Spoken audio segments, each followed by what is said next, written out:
စောင့်နေရတဲ့စနေနေ့မနေ့ရဲ့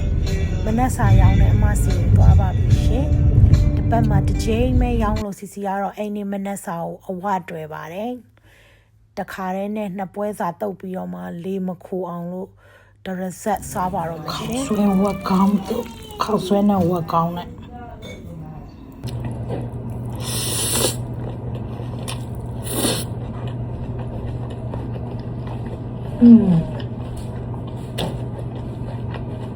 是呗。哎妈，现在我休闲的人，当不当的单位看。